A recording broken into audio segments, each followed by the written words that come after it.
Hey, good morning, David. Thank you for having me on. Yeah, it's been really tricky to invest in China. There's been regulatory complexity, and of course, the news of Evergrande is all over the headlines.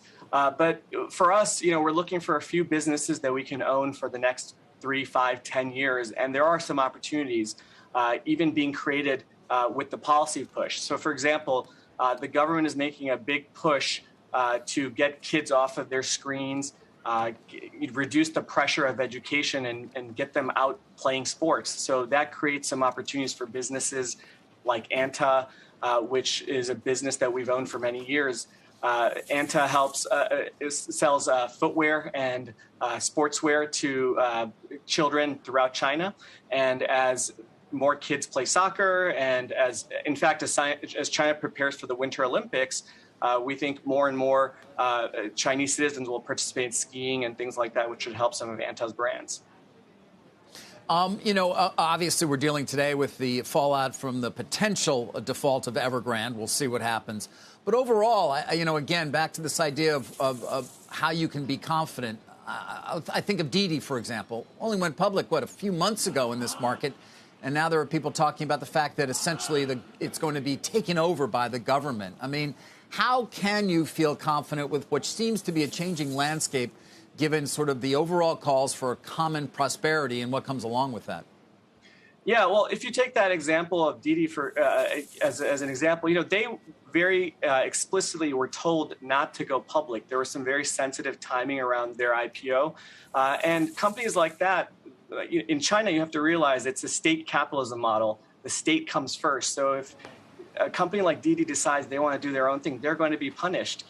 So there are some industries, you saw what happened in the for-profit education sector, same in big tech. There's some industries where the Chinese government is going to have a heavy hand. And especially if you go directly against their wishes, you are going to face the consequences. And unlike the U.S., where there is recourse to courts of law, in China, if the government decides that they're upset at you, it's a tough place to be.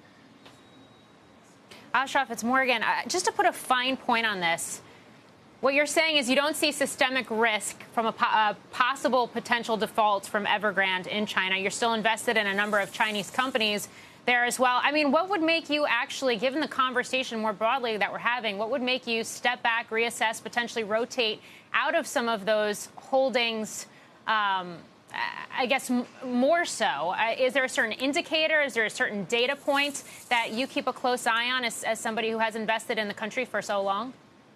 Yeah, we run global, international, and emerging market strategies. Our global and international strategies own maybe 0 to 8% in China.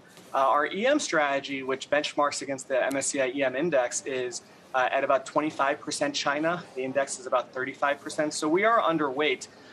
But despite that, we still think there are some of these compelling opportunities in consumer, in biotech, and healthcare. In terms of what would make us pull back, I think if there were serious concerns about the rule of law, about our ability to pull money out of the country, those are things that would get us very nervous. But the reality is China is too big to ignore. And as they continue to innovate, continue to move up higher value manufacturing, the opportunities there are really important for us to value. And I think we can find 5 or 10 businesses that we want to own for the next 5 years. Shepard Smith here. Thanks for watching CNBC on YouTube.